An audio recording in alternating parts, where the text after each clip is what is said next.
Hello. ആ, okay. അങ്ങനെയാണെങ്കിൽ നമുക്ക് സോഷ്യലിൻ്റെ 6ാം ക്ലാസ്സിലെ 7ാമത്തെ യൂണിറ്റ് നമുക്ക് നോക്കാം. ഭൂഖണ്ഡങ്ങളിലൂടെ നമ്മുടെ കഴിഞ്ഞ തവണ നമ്മുടെ അക്ഷാംശ രേഖകൾ, രേഖാംശ രേഖകൾ എന്നൊക്കെ പറഞ്ഞ് നമ്മൾ കുറേ കാര്യങ്ങൾ പഠിച്ചായിരുന്നു കഴിഞ്ഞ ക്ലാസ്സിൽ. അപ്പോൾ അതുമായിട്ട് കണക്ട് ചെയ്ത് നമ്മൾ അന്നും പറഞ്ഞായിരുന്നു നമ്മുടെ 7 ഭൂഖണ്ഡങ്ങളുണ്ടെന്നൊക്കെ പറഞ്ഞ് നമ്മൾ ആ ചാപ്റ്റർ തുടങ്ങിയത് അല്ലേ നമുക്ക്. അപ്പോൾ ആ 7 ഭൂഖണ്ഡങ്ങളെക്കുറിച്ചാണ് ഈ 7ാമത്തെ ചാപ്റ്ററിൽ പറഞ്ഞിരിക്കുന്നത്. ഓക്കെ, ഓരോ ഭൂഖണ്ഡങ്ങൾ, അതിൻ്റെ പ്രത്യേകതകൾ, അതെവിടെ സ്ഥിതി ചെയ്യുന്നു, അതിൻ്റെ അകത്തെ മരുഭൂമികൾ, പർവ്വത നിരകൾ അല്ലെങ്കിൽ നദികൾ ഏതൊക്കെയാണ്, അതെല്ലാം വളരെ ഇമ്പോർട്ടൻ്റ് ആണ്. അപ്പോൾ 7 ഭൂഖണ്ഡങ്ങളെക്കുറിച്ച് മാത്രമേ ഈ ഒരു ചാപ്റ്ററിനകത്ത് പറയുന്നുള്ളൂ. അപ്പോൾ അത് ഓരോ ഭൂഖണ്ഡങ്ങളെ പറ്റി പറയുമ്പോൾ അത് നിങ്ങൾ നോട്ട് എഴുതിയെടുക്കുക, അതുപോലെ തന്നെ പഠിക്കുക. വളരെ ഇമ്പോർട്ടൻ്റ് ആണ് കേട്ടോ. അത് നമുക്ക് സിമ്പിളായിട്ട് ചില ക്വസ്റ്റ്യൻസ് ഇതിൻ്റെ അകത്ത് തന്നെ അവർ ബോക്സിൻ്റെ അകത്താക്കി തരുന്നുണ്ട്. അപ്പോൾ അതുപോലെ നമ്മുടെ കേട്ടിട്ടും ചോദിക്കാൻ ചാൻസ് ഉണ്ട്, ഏതെങ്കിലും ഒരു ഭൂഖണ്ഡത്തെക്കുറിച്ചോ അല്ലെങ്കിൽ 2 ഭൂഖണ്ഡങ്ങളെക്കുറിച്ചോ. അപ്പോൾ അത് മാറിപ്പോവാതെ പഠിക്കുക. അപ്പോൾ ഈ ഒരു യൂണിറ്റിലേക്ക് നമ്മൾ കിടക്കുകയാണ്. 7ാം പാഠം, 6ാം ക്ലാസ്സിലെ 7ാം പാഠം ഭൂഖണ്ഡങ്ങളിലൂടെ. അപ്പോൾ നമുക്കറിയാം എത്ര ഭൂഖണ്ഡങ്ങളുണ്ടെന്ന് നമ്മൾ പഠിച്ചത്. 7 ഭൂഖണ്ഡങ്ങളുണ്ട് അല്ലേ. ഏതൊക്കെയായിരുന്നു? ഓരോന്നിൻ്റെ പേരുകൾ എഴുതാൻ നമുക്ക്. വടക്കേ അമേരിക്ക, സ്ക്രീൻ ഓക്കെ ആണല്ലോ അല്ലേ, കാണാമല്ലോ അല്ലേ. വടക്കേ അമേരിക്ക, പിന്നെ ഏതാണ്? തെക്കേ അമേരിക്ക, വടക്കേ അമേരിക്ക, തെക്കേ അമേരിക്ക, പിന്നെ ഇത് യൂറോപ്പ്. ഇത് ഈ ഒരു ഭാഗം കിടക്കുന്ന കേട്ടോ, യൂറോപ്പ്. പിന്നെ നമ്മുടെ ഇത് ഏഷ്യ, നമ്മുടെ ഭൂഖണ്ഡം ഏഷ്യ. പിന്നെ ഇത് ആഫ്രിക്ക, പിന്നെ ഇത് ഓസ്ട്രേലിയ, അല്ലെങ്കിൽ നമ്മൾ ആസ്ട്രേലിയ എന്ന് എഴുതും, ആസ്ട്രേലിയ. പിന്നെ ഏറ്റവും താഴെ ഒരു വെളുത്ത കളറിലൊക്കെ കിടക്കുന്നതാണ് ഇത് നമ്മുടെ അന്റാർട്ടിക്ക. ഇങ്ങനെ മൊത്തം 7 ഭൂഖണ്ഡങ്ങളാണ് നമ്മുടെ ഭൂമിയിലുള്ളത്. അപ്പോൾ ആ നമ്പർ ഓർത്തിരിക്കുക, ഭൂഖണ്ഡങ്ങളുടെ എല്ലാം പേര് ഓർത്തിരിക്കുക. ഇനി നമ്മൾ ഓരോ ഭൂഖണ്ഡങ്ങളെയും കുറിച്ച് പഠിക്കാൻ പോവുകയാണ്. അപ്പോൾ നിങ്ങൾ ആ ഭൂഖണ്ഡത്തിൻ്റെ പേരെഴുതുക, ഇമ്പോർട്ടൻ്റ് ആയിട്ടുള്ളത് നോട്ട് ചെയ്ത് തന്നെ പോവുക കേട്ടോ. അങ്ങനെയാണെങ്കിൽ ഒന്നാമത്തെ ഭൂഖണ്ഡം നമ്മൾ ഒന്നാമത് നോക്കുന്നത് വലുപ്പത്തിൽ ഒന്നാമൻ ആരാണ്? ഏഷ്യ. അപ്പോൾ നിങ്ങൾ ഏഷ്യ എന്ന് എഴുതിയാൽ അതിൻ്റെ ഒന്നാമത്തെ പ്രത്യേകതയാണ്, ഒന്നാമത്തെ പോയിൻ്റാണ് ഏത്? വലുപ്പത്തിൽ ഒന്നാമൻ. അപ്പോൾ വലുപ്പത്തിൽ ഒന്നാമൻ അല്ലെങ്കിൽ ഏറ്റവും വലിയ ഭൂഖണ്ഡം എന്നറിയപ്പെടുന്ന ഏതാണ്? നമ്മുടെ ഏഷ്യയാണ് ഏറ്റവും വലിയ ഭൂഖണ്ഡമായിട്ട് അറിയപ്പെടുന്നത്. അപ്പോൾ ഏഷ്യയാണ് ഏറ്റവും വലിയ ഭൂഖണ്ഡം. പിന്നെ നമ്മുടെ രാജ്യമായിട്ടുള്ള ഇന്ത്യ എവിടെയാണ്? ഏഷ്യയുടെ ഭാഗമാണ്. നമ്മൾ എവിടെയാണ്? ഏഷ്യ ഭൂഖണ്ഡത്തിലാണ് ഉള്ളത്.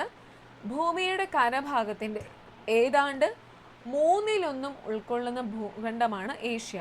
അതുകൊണ്ട് തന്നെയാണ് ഏറ്റവും വലിയ ഭൂഖണ്ഡം എന്ന രീതിയിൽ അറിയപ്പെടുന്നത്. നമ്മുടെ ഭൂമിയിൽ ഏറ്റവും കൂടുതൽ കരഭാഗം ഉള്ളത് എവിടെയാണ്? നമ്മുടെ ഏഷ്യ ഭൂഖണ്ഡത്തിലാണുള്ളത്.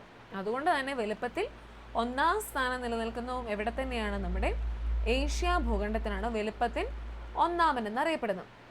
ഉണ്ട് ഇവിടെ നമ്മുടെ ആ ഭൂപടത്തിൻ്റെ പിക്ചർ കൊടുത്തിട്ടുണ്ട്. ഓരോ ഭൂഖണ്ഡങ്ങൾ, 7 ഭൂഖണ്ഡങ്ങളുടെ പടമുണ്ട്.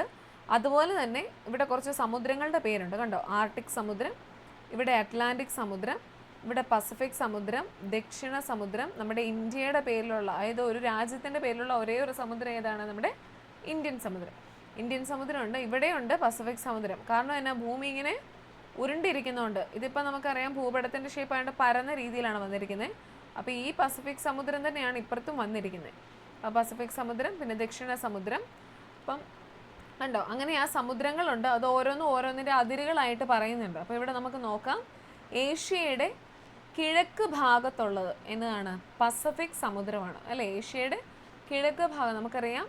വടക്ക്, നമുക്ക് നോർത്ത് സൗത്ത് ഈസ്റ്റ് വെസ്റ്റ് നമ്മൾ പറയത്തില്ലേ. അപ്പോൾ വടക്ക്, തെക്ക്, കിഴക്ക്, പടിഞ്ഞാറ് അല്ലേ. നോർത്ത്, സൗത്ത്, ഈസ്റ്റ്, വെസ്റ്റ്, അങ്ങനെയല്ലേ നമ്മൾ ദിക്കുകൾ നോക്കുക. അപ്പം നമ്മുടെ ഏഷ്യയുടെ കിഴക്ക് ഭാഗത്തുള്ള ഏതാണ്? ഞാൻ വേറെ കളർ വെച്ച് കാണിക്കാവേ. ഏഷ്യയുടെ കിഴക്ക് ഭാഗത്ത്, അപ്പോൾ കിഴക്കെന്ന് പറയുമ്പോൾ ഈ ഒരു ഭാഗത്ത് അല്ലേ, കിഴക്ക് ഭാഗത്തുള്ള ഏതാണ്? പസഫിക് സമുദ്രം എഴുതിയിട്ടുണ്ട്. പടിഞ്ഞാറ് ഭാഗത്താണെങ്കിലോ, പടിഞ്ഞാറ് ഭാഗം എന്ന് പറയുമ്പോൾ ഈ ഒരു വശം, പടിഞ്ഞാറ് ഭാഗത്ത് കിടക്കുന്ന വേറൊരു ഭൂഖണ്ഡമാണ് നമ്മുടെ ഏഷ്യയുടെ അടുത്ത്. അത് ഏതാണ്? നമ്മുടെ യൂറോപ്പിൽ. അങ്ങനെയാണെങ്കിൽ വടക്ക് ഭാഗത്ത് മുകളിലായിട്ട് കിടക്കുന്ന ഏതാണ്? നമ്മുടെ ആർട്ടിക് സമുദ്രമാണ് നമ്മുടെ ഏഷ്യയുടെ കാര്യമായിട്ട് പറയുന്നത്. ഏഷ്യയുടെ വടക്ക് ഭാഗത്തായിട്ട് ഉള്ളത് എന്താണ്? ആർട്ടിക് സമുദ്രം. അങ്ങനെയാണെങ്കിൽ തെക്ക് ഭാഗത്തായിട്ട് കിടക്കുന്നതോ നമ്മുടെ ഇന്ത്യൻ സമുദ്രം. അത് ജസ്റ്റ് നിങ്ങളൊന്ന് ഓർത്തിരിക്കുക. ഈ ഒരു ബോക്സ് ഇങ്ങനെ തന്നെ പഠിച്ചാലും കുഴപ്പമൊന്നുമില്ല. അതായത് ഏഷ്യയുടെ കിഴക്ക് ഭാഗം പസഫിക് സമുദ്രവും വടക്ക് ഭാഗം ആർട്ടിക് സമുദ്രവും താഴെ തെക്ക് ഭാഗമാണെങ്കിൽ ഇന്ത്യൻ സമുദ്രം. 3 സ്ഥലങ്ങളും എന്താണ്? സമുദ്രത്താൽ ചുറ്റപ്പെട്ടതാണ്. ഒരു ഭാഗം മാത്രമേ ഉള്ളൂ എന്ത്? യൂറോപ്പ്. ഒരു ഭൂഖണ്ഡമായിട്ട് തന്നെ. ആ യൂറോപ്പ് ഉള്ളത് എവിടെയാണ്? പടിഞ്ഞാറ് വശത്താണ്. ഓക്കെ. ഏഷ്യയുടെ വടക്ക് ഭാഗത്താണെങ്കിൽ ആർട്ടിക് സമുദ്രം, തെക്ക് ഭാഗത്താണെങ്കിൽ ഇന്ത്യൻ സമുദ്രം, കിഴക്ക് ഭാഗത്താണെങ്കിൽ പസഫിക് സമുദ്രം, പടിഞ്ഞാറ് ഭാഗത്താണെങ്കിൽ എന്താണ്? യൂറോപ്പാണ് സ്ഥിതി ചെയ്യുന്നത്. ഈ ഒരു ജസ്റ്റ് എന്താ ഏഷ്യ സ്ഥിതി ചെയ്യുന്ന എന്തിൻ്റെയൊക്കെ അതിരുകളിലാണ് അല്ലെങ്കിൽ എന്തിനൊക്കെ ചുറ്റപ്പെട്ടാണ് സ്ഥിതി ചെയ്യുന്നതെന്നുള്ളതൊന്ന് ഓർത്തിരിക്കുക. ഓക്കെ. അപ്പോൾ കിഴക്ക് പസഫിക് സമുദ്രം, പടിഞ്ഞാറ് യൂറോപ്പ്, വടക്ക് ആർട്ടിക് സമുദ്രം, തെക്ക് ഇന്ത്യൻ സമുദ്രം. നമ്മൾ ഓസ്ട്രേലിയയുടെ കാര്യം പറയുമ്പോൾ നമ്മൾ എപ്പോഴും പറയും എന്താണ്? സമുദ്രങ്ങളാൽ ചുറ്റപ്പെട്ട ഒരേ ഒരു ഭൂഖണ്ഡം ഓസ്ട്രേലിയ മാത്രമേ ഉള്ളൂ. അത് ഓസ്ട്രേലിയയുടെ കാര്യം വരുമ്പോൾ അത് പറയാം കേട്ടോ. അപ്പോൾ അത് കണ്ടപ്പോൾ ജസ്റ്റ് പറഞ്ഞു എന്നുള്ളതേ ഉള്ളൂ. അപ്പോൾ ഏഷ്യയുടെ പ്രത്യേകത നമ്മൾ ഒന്നാമത്തെ പറഞ്ഞു എന്താണ്? വലുപ്പത്തിൽ ഒന്നാമനാണ് ആര്? നമ്മുടെ ഏഷ്യ ഭൂഖണ്ഡം. പിന്നെ ഏഷ്യയുടെ കിഴക്ക് ഭാഗത്ത് സ്ഥിതി ചെയ്യുന്ന പസഫിക് സമുദ്രം, വടക്കാണെങ്കിൽ ആർട്ടിക് സമുദ്രം, താഴെയാണെങ്കിൽ തെക്കാണെങ്കിൽ ഇന്ത്യൻ സമുദ്രം, പടിഞ്ഞാറ് വശത്താണെങ്കിൽ യൂറോപ്പ്. ഈ ഒരു അതിരുകളാണ് നമ്മുടെ ഏഷ്യയുടേത്. ഇനി നോക്കിക്കേ, ഏഷ്യയുടെ ഏത് ഭാഗത്താണ് കരയതിർത്തി ഉള്ളത്? നമ്മളിപ്പോൾ പറഞ്ഞു പടിഞ്ഞാറ് ഭാഗത്ത് അല്ലേ? പടിഞ്ഞാറ് ഭാഗത്താണ് ആകെ കരയുള്ളത്. നോക്കിക്കേ, ഏഷ്യയുടെ പടിഞ്ഞാറ് ഭാഗത്ത് സ്ഥിതി ചെയ്യുന്ന യൂറൽ പർവ്വതനിരയാണ് യൂറോപ്പിനെയും ഏഷ്യയും തമ്മിൽ വേർതിരിക്കുന്നത്. അപ്പം ഏഷ്യയെയും നമ്മുടെ യൂറോപ്പിനെയും തമ്മിൽ വേർതിരിക്കുന്ന പർവ്വതനിര, അതായത് പടിഞ്ഞാറൻ ഭാഗത്തുള്ള പർവ്വതനിര എന്ന് പറയുന്ന ഏതാണ്? അതിൻ്റെ പേരെന്താണ്? യൂറൽ. എഴുതി വെക്കുക. ഏഷ്യ യൂറോപ്പ് തമ്മിൽ വേർതിരിക്കുന്ന പർവ്വതനിരയുടെ പേരാണ് യൂറൽ പർവ്വതനിര. അപ്പം നമ്മുടെ ഏഷ്യനെയും യൂറോപ്പിനെയും തമ്മിൽ വേർതിരിക്കുന്ന ഒരു പർവ്വതനിരയുടെ പേരാണ് യൂറൽ പർവ്വതനിര. ഇനി നമുക്ക് ഏഷ്യയിലെ ഭൂപ്രകൃതി സവിശേഷതകൾ ഓരോന്നായിട്ട് നോക്കാം. നിങ്ങളിപ്പോൾ ഞാൻ വരച്ചാലും പിക്ചറായിട്ട് വരച്ചാലും കുഴപ്പമൊന്നുമില്ല കേട്ടോ. ഇനിയിപ്പോൾ നിങ്ങൾക്ക് എഴുതുന്നതാണ് ഇഷ്ടമെങ്കിൽ അങ്ങനെ എഴുതുക. അപ്പോൾ ഏഷ്യനെയും യൂറോപ്പിനെയും തമ്മിൽ വേർതിരിക്കുന്ന പർവ്വതനിരയുടെ പേരാണ് എന്ത്? യൂറൽ പർവ്വതനിര. അപ്പോൾ ഏഷ്യനെ കുറിച്ച് ഇപ്പോൾ ഒരു 3ാമത്തെ പോയിന്റ് കിട്ടിയില്ലേ? ഒന്നാമത്തേത് വലുപ്പത്തിൽ ഒന്നാമനായിരുന്നു. പിന്നെ നമ്മൾ അതിൻ്റെ അതിരുകൾ പറഞ്ഞു. ഇനിയിപ്പോൾ അതിരുകൾ അത്ര എന്താ പാടാണ് പഠിക്കാനെങ്കിൽ ഓക്കെ, അത് വിട്ട് കളയുക. അങ്ങനെയാണെങ്കിൽ 2ാമത്തെ പോയിന്റായിട്ട് വരുന്നത് ഏതാണ്? ഏഷ്യയും യൂറോപ്പിനെയും തമ്മിൽ വേർതിരിക്കുന്ന പർവ്വതനിരയുടെ പേരാണ് യൂറൽ. ആ യൂറോപ്പ് എന്നുള്ള അതുമായിട്ട് കണക്ട് ചെയ്ത് പഠിച്ചാൽ മതി. യൂറൽ എന്നുള്ള പർവ്വതനിരയാണ് നമ്മുടെ ഏഷ്യനെയും യൂറോപ്പിനെയും തമ്മിൽ വേർതിരിക്കുന്നത്. ഇനി അതിൻ്റെ ഭൂപ്രകൃതി സവിശേഷതകളാണ് നമ്മൾ നോക്കാൻ പോകുന്നത്. ലോകത്തിലെ ഏറ്റവും ഉയരം കൂടിയ കൊടുമുടിയായ എവറസ്റ്റ് സ്ഥിതി ചെയ്യുന്ന ഹിമാലയ പർവ്വതം എവിടെയാണ്? ഏഷ്യയിലാണ് ഉള്ളത്. അപ്പോൾ ഏഷ്യയിലായത് നമ്മുടെ ലോകത്തിലെ ഏറ്റവും ഉയരം കൂടിയിട്ടുള്ള എവറസ്റ്റ് കൊടുമുടി ഉൾക്കൊള്ളുന്ന അല്ലെങ്കിൽ സ്ഥിതി ചെയ്യുന്ന ഹിമാലയ പർവ്വതം എവിടെയാണുള്ളത്? നമ്മുടെ ഏഷ്യയിലാണുള്ളത്. അപ്പം എവറസ്റ്റ് കൊടുമുടിയാണ് ലോകത്തിലെ ഏറ്റവും ഉയരം കൂടിയത്. അതെവിടെയാണ്? നമ്മുടെ ഏഷ്യ ഭൂഖണ്ഡത്തിലാണുള്ളത്. ഇനി പർവ്വതങ്ങൾ കൂടാതെ മരുഭൂമികൾ, സമതലങ്ങൾ, പീഠഭൂമികൾ എന്നിവയും ഏഷ്യയുടെ ഭൂപ്രകൃതി സവിശേഷതകളാണ്. ധാരാളം നദികളും ഏഷ്യയിലൂടെ ഒഴുകുന്നുണ്ട്. യാങ്സി ആണ് ഏഷ്യയിലെ ഏറ്റവും നീളമേറിയ നദി. അപ്പോൾ ഏഷ്യയിലെ ഏറ്റവും നീളമേറിയ നദി ഏതാണ്? യാങ്സി. അപ്പോൾ യൂറോപ്പ്, നമ്മൾ യൂറൽ അല്ലേ, എല്ലാം ഏകദേശം യൂറൽ പർവ്വതനിരയാണ് യൂറോപ്പിനെ ഏഷ്യ തമ്മിൽ വേർതിരിക്കുന്നത്.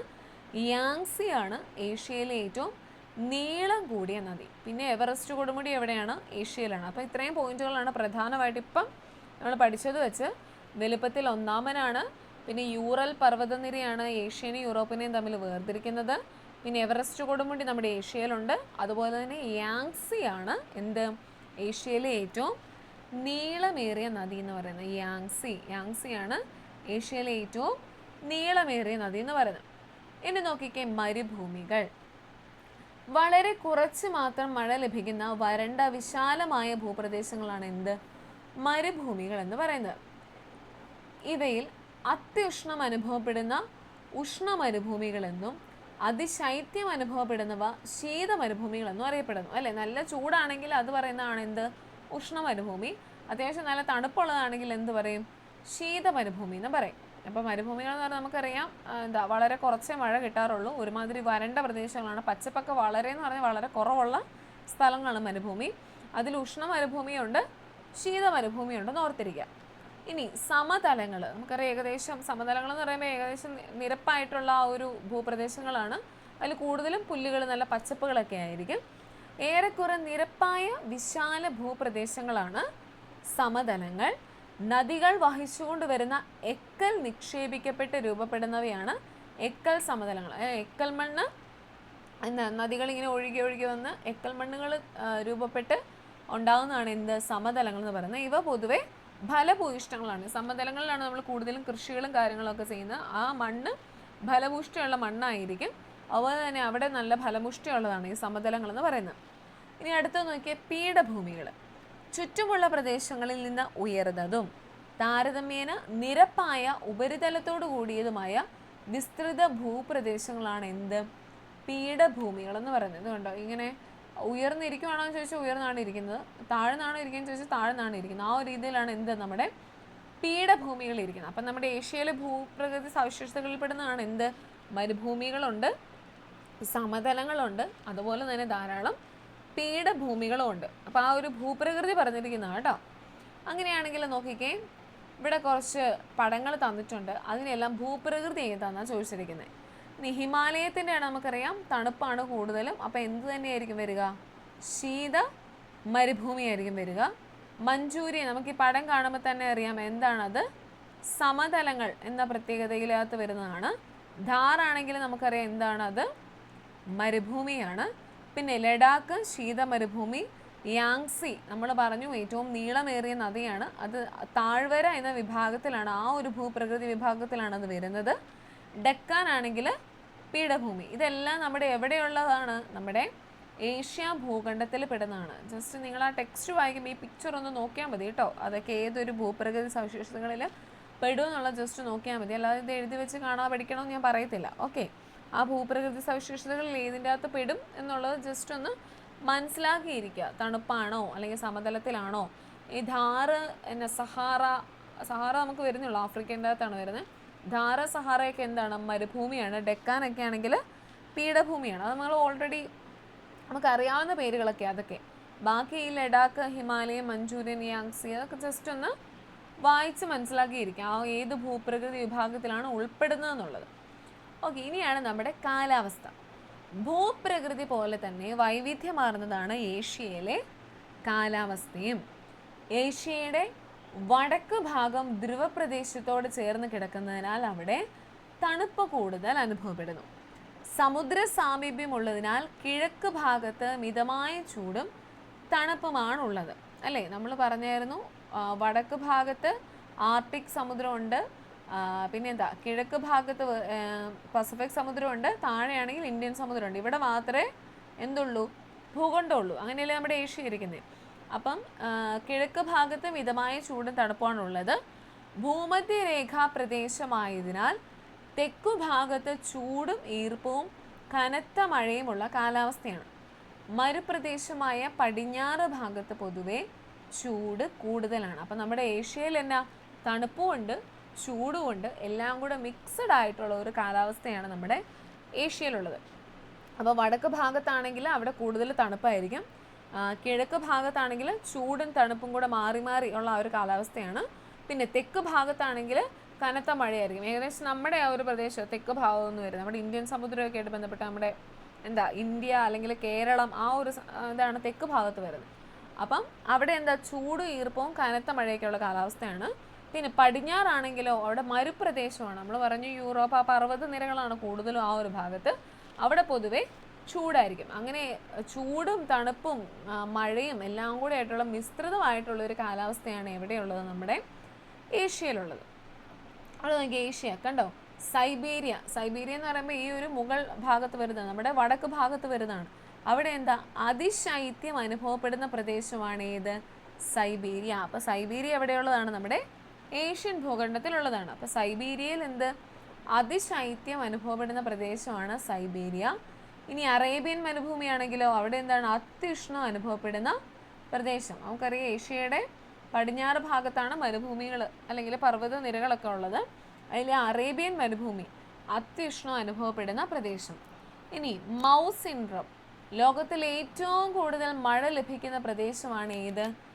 Mouse syndrome. അതായത് നമ്മുടെ ഏഷ്യയുടെ തെക്ക് ഭാഗത്ത് വരുന്ന പ്രദേശമാണ് മൗസ് സിൻഡ്രോം, ലോകത്തിൽ ഏറ്റവും കൂടുതൽ മഴ ലഭിക്കുന്ന പ്രദേശം. അപ്പോൾ ലോകത്തിൽ ഏറ്റവും കൂടുതൽ മഴ ലഭിക്കുന്ന പ്രദേശം ഏതാണ്? മൗസ് സിൻഡ്രോം ആണ് കേട്ടോ. മൗസ് സിൻഡ്രോം ആണ് ലോകത്തിൽ ഏറ്റവും കൂടുതൽ മഴ ലഭിക്കുന്ന പ്രദേശം. അപ്പോൾ നമ്മൾ പറഞ്ഞു വടക്ക് ഭാഗത്താണെങ്കിൽ കൂടുതൽ തണുപ്പായിരിക്കും, തെക്ക് ഭാഗത്താണെങ്കിൽ ചൂടും തണുപ്പും എല്ലാം കൂടെ മിക്സ്ഡ് ആയിരിക്കും. പടിഞ്ഞാറ് ഭാഗത്താണെങ്കിൽ ചൂടാണ്, താഴോട്ട് വരുന്ന ആ ഒരു ഭാഗത്ത് തെക്കല്ല കിഴക്ക് ഭാഗത്താണെങ്കിൽ ചൂടും തണുപ്പും കൂടെ, തെക്ക് ഭാഗത്തായിട്ട് വരുന്നതാണ് ഇതെല്ലാം. ഈ തെക്ക് ഭാഗത്ത് വരുന്നിടത്ത് എന്താണ് ചൂടും തണുപ്പും പിന്നെ എന്താ കനത്ത മഴയും അങ്ങനെ എല്ലാ മിശ്രിതങ്ങളും കൂടെ കൂടിയതാണ് നമ്മുടെ കാലാവസ്ഥ, ഏഷ്യയിലെ കാലാവസ്ഥ. അതിലെ മൗസ് സിൻഡ്രോം എന്ന് പറയുന്ന സ്ഥലം ലോകത്തിൽ ഏറ്റവും കൂടുതൽ മഴ ലഭിക്കുന്ന പ്രദേശമായിട്ട് അറിയപ്പെടുന്നു. ഏത്? Mouse syndrome. ഓക്കെ, അങ്ങനെയാണെങ്കിൽ നമ്മളിപ്പോൾ കാലാവസ്ഥയുടെ കാര്യം പറഞ്ഞു, ഭൂപ്രകൃതി സവിശേഷതകൾ പറഞ്ഞു. ഇനി നമ്മൾ പറയുന്നതാണ് സസ്യജന്തുജാലങ്ങൾ. നമ്മുടെ ഏഷ്യയിലെ സസ്യജന്തുജാലങ്ങളാണ്. ഇത് വൈവിധ്യമാർന്ന സസ്യജന്തുജാലങ്ങൾ നമ്മുടെ ഏഷ്യയിലുണ്ട്. അതാണ് ഏത്? റഫ്ലേഷ്യ, നീലക്കുറിഞ്ഞി, ഹിമപ്പുലി, ചുവന്ന പാണ്ട. ഇതെല്ലാം നമ്മുടെ ഏഷ്യയിലെ പ്രധാനപ്പെട്ട അതായത് വൈവിധ്യമാർന്നിട്ടുള്ള സസ്യങ്ങൾ ജന്തുജാലങ്ങളുമാണ്. റഫ്ലേഷ്യയുണ്ട്, നീലക്കുറിഞ്ഞിയുണ്ട്, ഹിമപ്പുലിയുണ്ട്, ചുവന്ന പാണ്ടയുണ്ട്. ഇതെല്ലാം ഓരോ കാലാവസ്ഥകളിലുള്ളതാണ്, അല്ലാതെ തണുപ്പത്ത് മാത്രം അങ്ങനെയല്ല. ഓരോ കാലാവസ്ഥകളിലും പെടുന്ന സസ്യങ്ങളും ജന്തുജാലങ്ങളും ഉണ്ട് നമ്മുടെ ഏഷ്യ ഭൂഖണ്ഡത്തിൽ. ഇനി നോക്കിക്കേ, ഏഷ്യയിലാണ് ഏറ്റവും കൂടുതൽ ജനസംഖ്യയുള്ള ഭൂഖണ്ഡം. നമ്മൾ പറഞ്ഞു വലുപ്പത്തിൽ ഒന്നാമനാണ്. അതുപോലെ തന്നെ ജനസംഖ്യ ഏറ്റവും കൂടുതലുള്ള ഭൂഖണ്ഡം ഏത് തന്നെയാണ്? നമ്മുടെ ഏഷ്യ ഭൂഖണ്ഡമാണ്. പിന്നെ നമ്മൾ ഏഷ്യയും യൂറോപ്പിനെയും തമ്മിൽ തിരിക്കുന്ന പർവ്വതനിര യൂറൽ പർവ്വതനിര എന്ന് പറഞ്ഞു. നീളമേറിയ നദിയാണെങ്കിൽ യാങ്സി എന്ന് പറഞ്ഞു. എവറസ്റ്റ് കൊടുമുടി ഉണ്ടെന്ന് പറഞ്ഞു. പിന്നെ നമ്മൾ ഭൂപ്രകൃതി സവിശേഷതകൾ പറഞ്ഞു, കാലാവസ്ഥ പറഞ്ഞു. ഇപ്പം കുറച്ച് സസ്യജന്തുജാലങ്ങളുടെ പേരുകളൊക്കെ പറഞ്ഞു. ഇനി പറഞ്ഞതാണ് എന്ത്? ഏഷ്യയാണ് ഏറ്റവും കൂടുതൽ ജനസംഖ്യയുള്ള ഭൂഖണ്ഡം.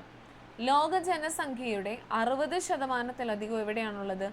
ഏഷ്യയിലാണുള്ളത്. ഏഷ്യയിലെ ഭൂരിഭാഗം ജനങ്ങളും കാർഷിക മേഖലയെ ആശ്രയിച്ചാണ് ജീവിക്കുന്നത്. ലോകത്തെ ഏറ്റവും അധികം നെല്ല് ഉൽപ്പാദിപ്പിക്കുന്നതും ഏഷ്യയിലാണ്. അപ്പോൾ ഏറ്റവും കൂടുതൽ നെല്ല് ഉൽപ്പാദിപ്പിക്കപ്പെടുന്നത് എവിടെയാ? ഏഷ്യയിലാണ് കേട്ടോ. വിവിധ സംസ്കാരങ്ങളുടെയും ഭാഷകളുടെയും മതങ്ങളുടെയും സംഗമ ഭൂമി കൂടിയാണ് ഇവിടം. ടോക്കിയോ, മുംബൈ തുടങ്ങിയ തിരക്കേറിയ നഗരങ്ങൾ മുതൽ ജനവാസം തീരെ കുറഞ്ഞ ഗ്രാമങ്ങൾ വരെ ഏഷ്യയിലുണ്ട്. നമുക്കറിയാം ജനസംഖ്യയിൽ നോക്കുമ്പോൾ ഏറ്റവും കൂടുതൽ ജനസംഖ്യയുള്ളത് ഏഷ്യയിലാണെന്ന് പറഞ്ഞു. എന്നാൽ ജനങ്ങൾ കൂടുതലുള്ള നഗരങ്ങളും എന്നാൽ ജനങ്ങൾ കുറവുള്ള നഗരങ്ങളും നമ്മുടെ ഏഷ്യയിലുണ്ട്. വിവിധ തരത്തിലുള്ള മതം, ജാതി അല്ലെങ്കിൽ ഭാഷകൾ, സംസ്കാരങ്ങൾ എല്ലാം ഉൾച്ചേർന്നാണ് നമ്മുടെ ഏഷ്യ ഭൂഖണ്ഡം. പിന്നെ നമ്മൾ പറഞ്ഞു നെല്ല് ഏറ്റവും അധികം ഉൽപ്പാദിപ്പിക്കുന്ന എവിടെയാണ്? നമ്മുടെ ഏഷ്യ ഭൂഖണ്ഡത്തിലാണ്. അപ്പോൾ ഇത്രയേ ഉള്ളൂ ഏഷ്യയായിട്ട് ബന്ധപ്പെട്ട കാര്യങ്ങൾ. കിട്ടിയോ? അതായത് ഞാൻ ഒന്നുകൂടെ ഒന്ന് പറയാം. ഏഷ്യയുടെ കാര്യങ്ങൾ നമ്മൾ പറഞ്ഞു. വലുപ്പത്തിൽ ഒന്നാമനാണ് ആര്? നമ്മുടെ ഏഷ്യ. ഇനി ഏഷ്യയുടെ അതിർത്തികൾ എന്ന് പറയുമ്പം കിഴക്ക് ഭാഗത്ത് പസഫിക് സമുദ്രം, പടിഞ്ഞാറ് ഭാഗത്ത് യൂറോപ്പ്, വടക്ക് ഭാഗത്താണെങ്കിൽ ആർട്ടിക് സമുദ്രം, തെക്ക് ഭാഗത്താണെങ്കിൽ എന്താണ്? ഇന്ത്യൻ സമുദ്രമുണ്ട്. അതുപോലെ തന്നെ ഏഷ്യയും യൂറോപ്പിനെയും തമ്മിൽ വേർതിരിക്കുന്ന പർവ്വതനിരയാണ് ഏത്? യൂറൽ പർവ്വതനിര. പിന്നെ ലോകത്തിലെ ഏറ്റവും ഉയരം കൂടിയ എവറസ്റ്റ് എവിടെ സ്ഥിതി ചെയ്യുന്നു? നമ്മുടെ ഏഷ്യയിലാണ് സ്ഥിതി ചെയ്യുന്നത്.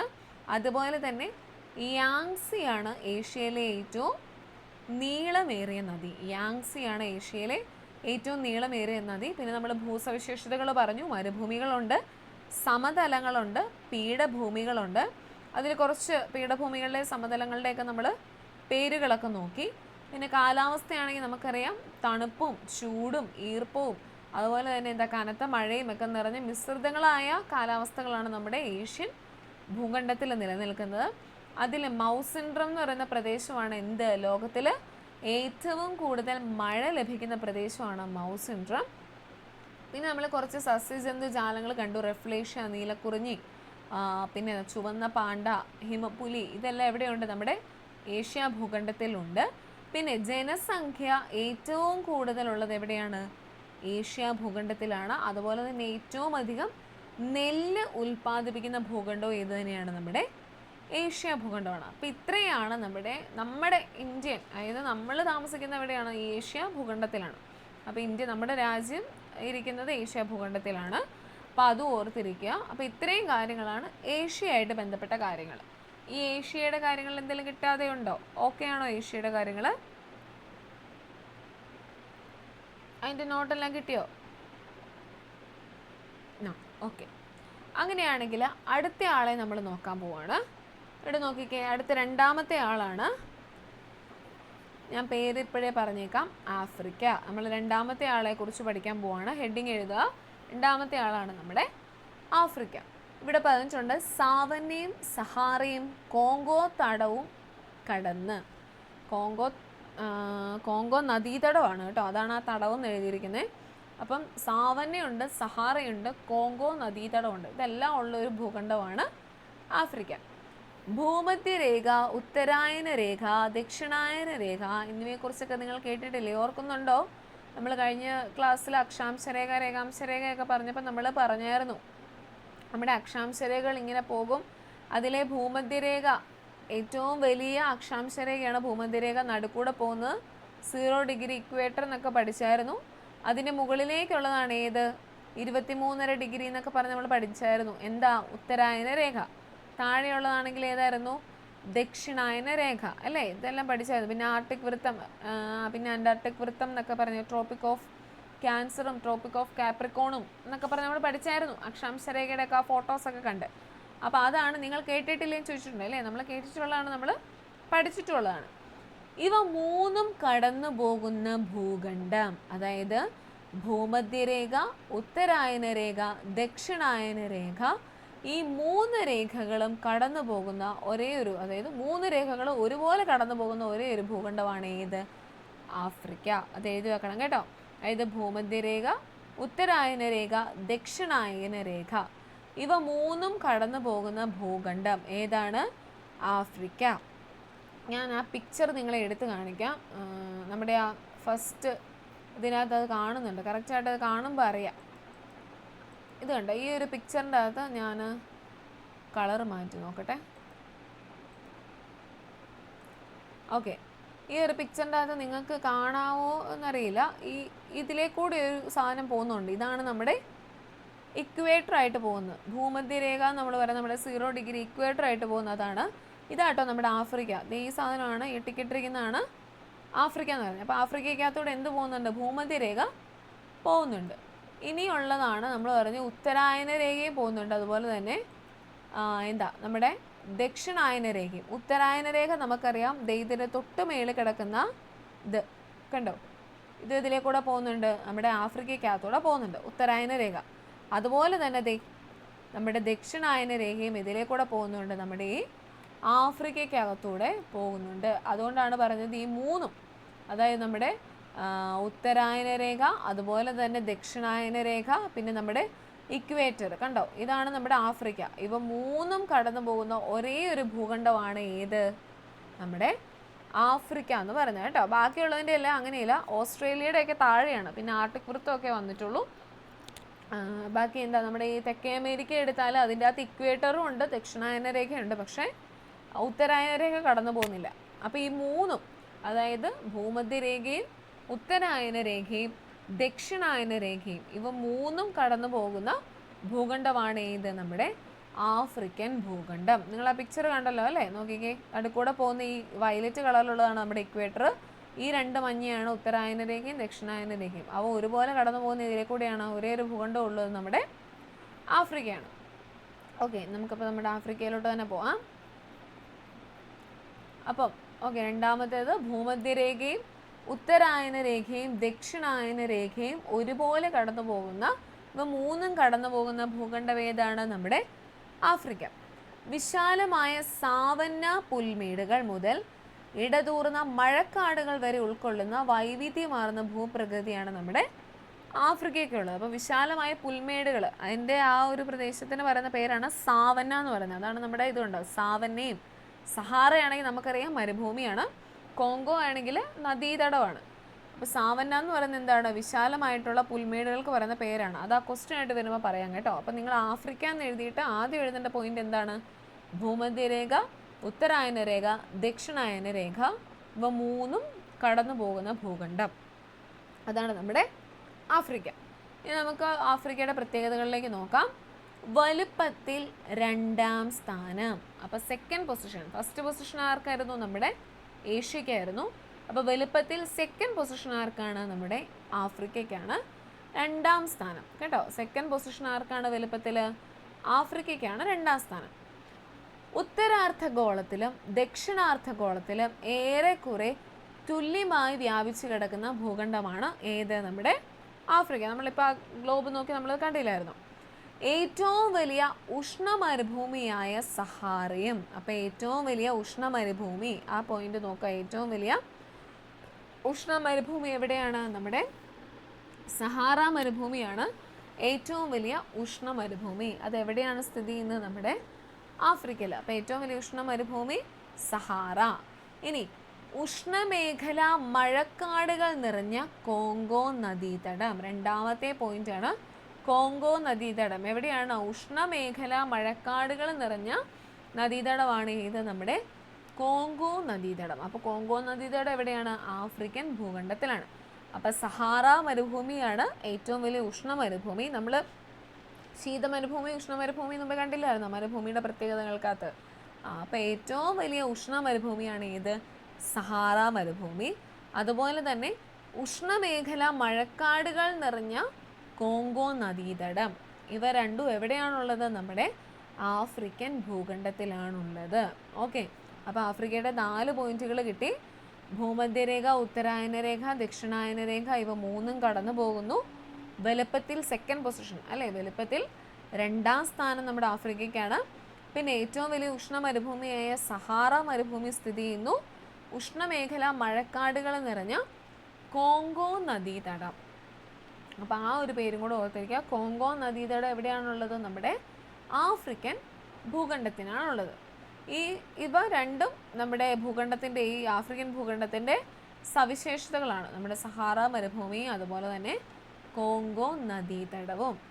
ഓക്കെ, ഇനി നോക്കിക്കേ, ലോകത്തിലെ ഏറ്റവും നീളം കൂടിയ നദി ഏതാണ്? നൈൽ. ലോകത്തിലെ ഏറ്റവും നീളം കൂടിയ നദി ഏതാണ്?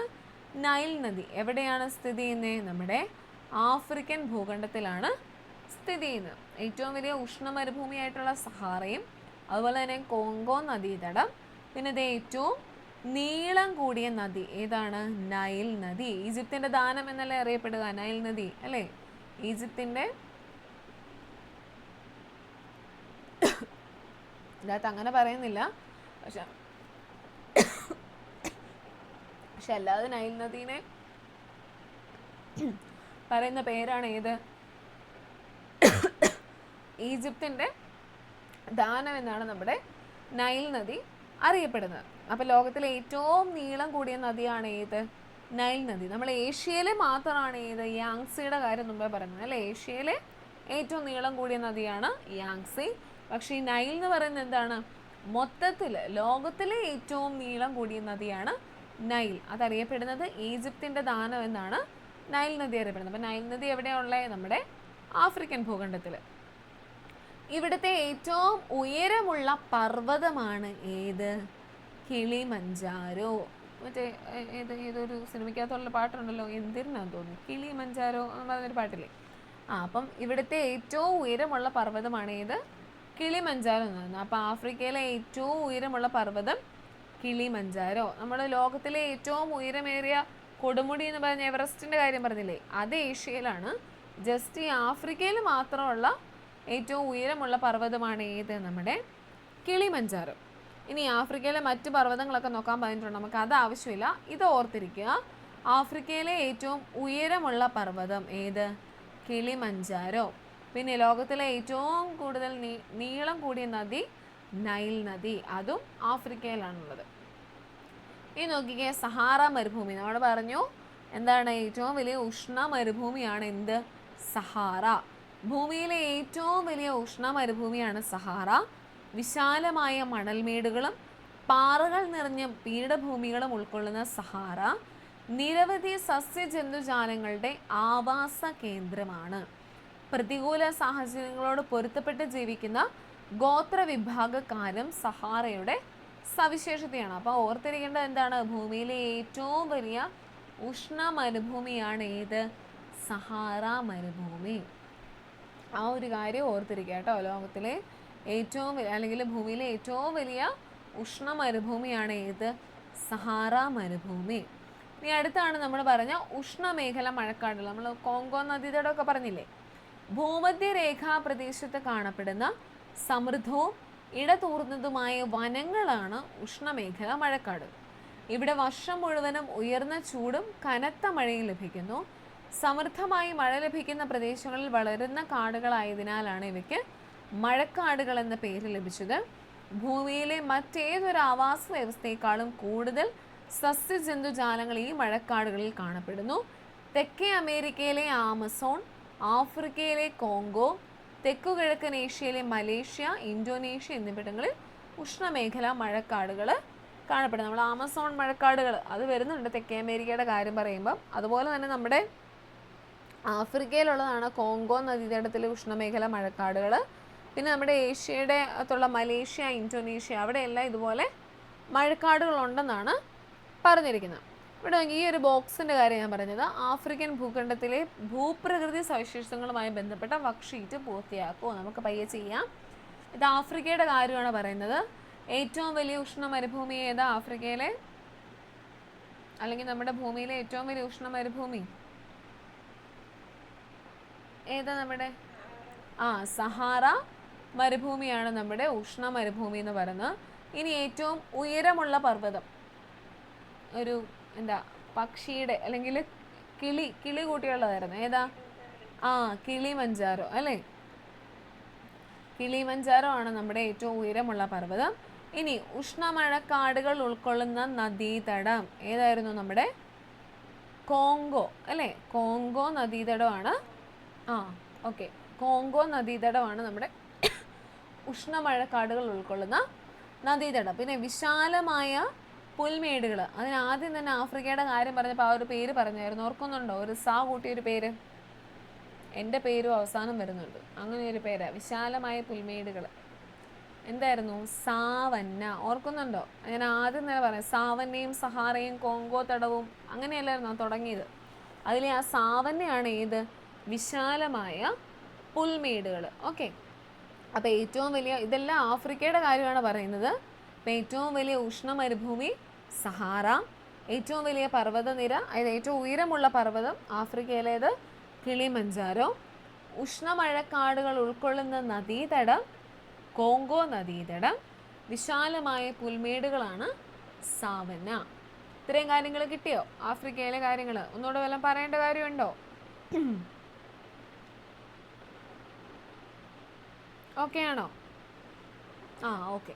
അപ്പോൾ വലുപ്പത്തിൽ 2ാം സ്ഥാനമുണ്ട്, നൈൽ നദിയുണ്ട്, പിന്നെ ഏതാ നമ്മുടെ കിളിമഞ്ചാരോ പർവ്വതനിരയുണ്ട്, സഹാറ മരുഭൂമിയുണ്ട്, കോങ്കോ നദീതടമുണ്ട്, സാവന്ന പുൽമേടുകളുണ്ട്. ഇത്രയും കാര്യങ്ങളാണ് ഈ ഒരു ഇതിൻ്റെ അകത്ത് നമ്മൾ മെയിനായിട്ട് ആഫ്രിക്കയുടെ അകത്ത് പറഞ്ഞത്.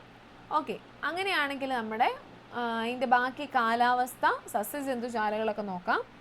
ഭൂമധ്യരേഖയ്ക്ക് ഇരുവശങ്ങളിലേക്കും ഏകദേശം തുല്യമായി വ്യാപിച്ച് കിടക്കുന്ന ആഫ്രിക്കയിൽ പൊതുവെ ചൂട് കൂടിയ കാലാവസ്ഥയാണ്. നമ്മൾ പറഞ്ഞു അല്ലേ, ഇക്വേറ്ററിനും ട്രോപ്പിക് ഓഫ് ക്യാൻസറിനും ട്രോപ്പിക് ഓഫ് കാപ്രിക്കോണിനും ഉത്തരായന രേഖയ്ക്കും ദക്ഷിണായന രേഖയ്ക്കും ഒരുപോലെ, അത് മൂന്നും കടന്നു പോകുന്നതുകൊണ്ട് തന്നെ ആഫ്രിക്കയിൽ എന്താണ്, ചൂട് കൂടിയ കാലാവസ്ഥയാണ്.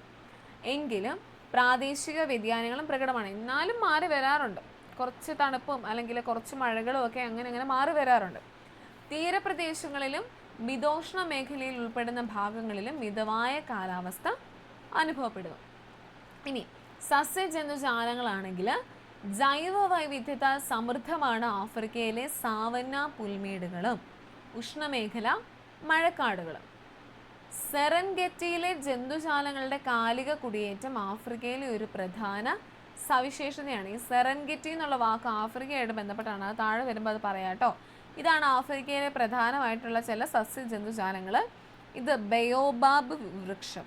ബയോബാബ് വൃക്ഷം, ഇത് നമ്മുടെ കറുത്ത കാണ്ടാമൃഗം, പിന്നെ ആഫ്രിക്കൻ കാട്ടുനായ. ഇതെല്ലാം ആഫ്രിക്കയിലെ സസ്യ ജന്തുജാലങ്ങളുടെ പിക്ചേഴ്സാണ് തന്നിരിക്കുന്നത്. ഇതാണ് ഇപ്പം പറഞ്ഞ നമ്മുടെ സെറൻഗെറ്റയിലെ കാലിക കുടിയേറ്റം. നോക്കിക്കേ, കാലാവസ്ഥാ വ്യതിയാനങ്ങൾക്കും ഭക്ഷണ ലഭ്യതയ്ക്കും അനുസൃതമായി മൃഗങ്ങളും പക്ഷികളും ദീർഘദൂരം സഞ്ചരിക്കുന്ന പ്രതിഭാസങ്ങൾക്ക് ഉദാഹരണമാണ് ആഫ്രിക്കയിലെ കാലിക കുടിയേറ്റം. നമ്മൾ പറഞ്ഞു ആഫ്രിക്കയിൽ കൂടുതലും ചൂടാണ് അല്ലേ. അപ്പോൾ അതുകൊണ്ട് തന്നെ നമ്മൾ ഈ കൃഷി എന്തെങ്കിലും കാര്യങ്ങളൊക്കെ ചെയ്താൽ തന്നെ അത് പിടിക്കുമോ? ഇല്ല, വളരെ കുറവാണ്. എല്ലാം കരിഞ്ഞു പോവുകയും അങ്ങനെയൊക്കെ ചെയ്യും.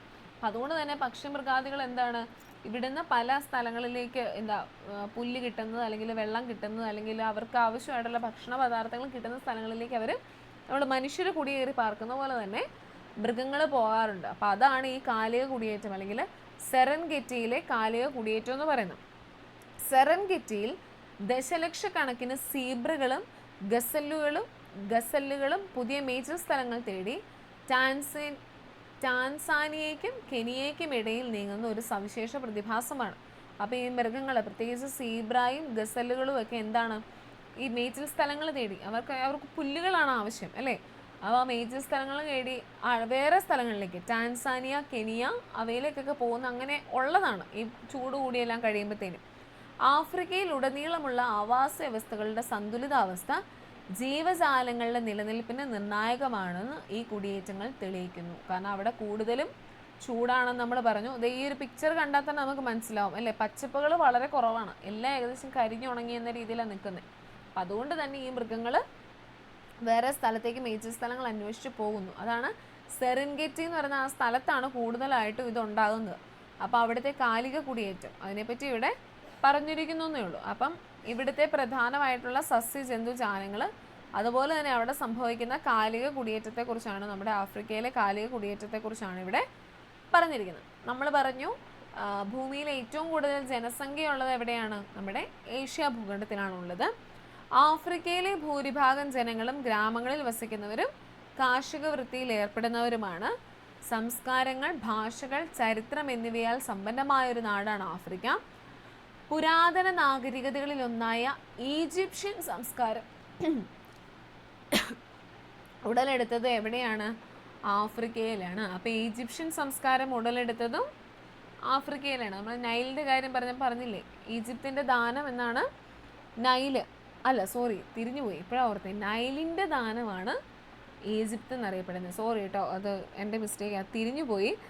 നൈലിൻ്റെ ദാനം എന്നറിയപ്പെടുന്നതാണ് നമ്മുടെ ഈജിപ്ത്. നിങ്ങൾ മുമ്പേ ഈജിപ്തിൻ്റെ ദാനം എന്ന് എഴുതിയില്ലേ, അത് അങ്ങോട്ടും ഇങ്ങോട്ടും ഒന്ന് മാറ്റണേ, സോറി കേട്ടോ.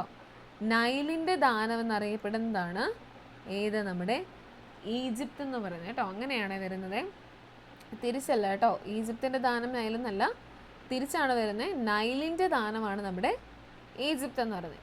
ഈജിപ്തിലെ പിരമിഡുകൾ പ്രാചീന നിർമ്മാണ വൈദഗ്ധ്യത്തിൻ്റെ തെളിവായി നിലകൊള്ളുന്നു. നിങ്ങൾ ആ ഒരു ഇത് മാറ്റണം കേട്ടോ. നൈലിൻ്റെ ദാനം എന്ന് പറയുന്നതാണ് ഈജിപ്ത്. എനിക്കൊരു മിസ്റ്റേക്ക് പറ്റിയത്, ഇപ്പോഴാണത് ബൾബ് ട്യൂബ് ലൈറ്റ് കത്തുക എന്നൊക്കെ പറയത്തില്ല, അതിപ്പോഴാണ് സംഭവം കത്തിയത് കേട്ടോ. തിരിഞ്ഞു പോയി സാധനം. നൈലിൻ്റെ ദാനം എന്ന് പറയുന്നതാണ് നമ്മുടെ ഈജിപ്ത് എന്നുള്ളത് കേട്ടോ. അപ്പോൾ അത് ഓർത്തിരിക്കുക. അപ്പോൾ ഈജിപ്ഷ്യൻ സംസ്കാരം എവിടെയാണ് ഉടലെടുത്തത്? നമ്മുടെ ആഫ്രിക്കയിലാണ് ഈജിപ്ഷ്യൻ സംസ്കാരം ഉടലെടുത്തത്. അപ്പം നൈലിൻ്റെ ദാനം എന്നറിയപ്പെടുന്നതാണ് നമ്മുടെ ഈജിപ്ത്. ഓക്കെ, അപ്പോൾ ഇത്രയാണ് നമ്മുടെ ആഫ്രിക്കയായിട്ട് ബന്ധപ്പെട്ട്. ഓക്കെ, നമ്മുടെ ആഫ്രിക്കയായിട്ട് ബന്ധപ്പെട്ടാണെങ്കിൽ നമുക്ക് ഒന്നുകൂടെ ആ കാര്യങ്ങൾ നോക്കിയാൽ വലിപ്പത്തിൽ 2ാം സ്ഥാനമാണ്. പിന്നെ ഏറ്റവും വലിയ ഉഷ്ണ മരുഭൂമിയായിട്ടുള്ള സഹാറ മരുഭൂമിയുണ്ട്.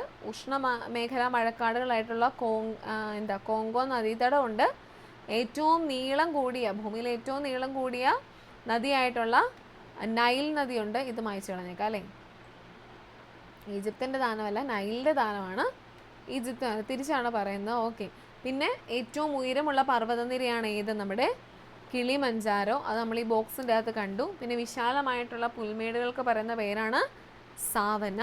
പിന്നെ കാലാവസ്ഥ നമ്മൾ പറഞ്ഞു, അതുപോലെ തന്നെ സസ്യജന്തുജാലകൾ, പിന്നെ സെറൻഗെറ്റിയിലെ കാലിക കുടിയേറ്റം, പിന്നെ ആഫ്രിക്കയിലെ ജനജീവിതം, അതുപോലെ തന്നെ ഈജിപ്ഷ്യൻ സംസ്കാരം ഉടലെടുത്ത് എവിടെയാണ്? ആഫ്രിക്കൻ ഭൂഖണ്ഡത്തിലാണ്.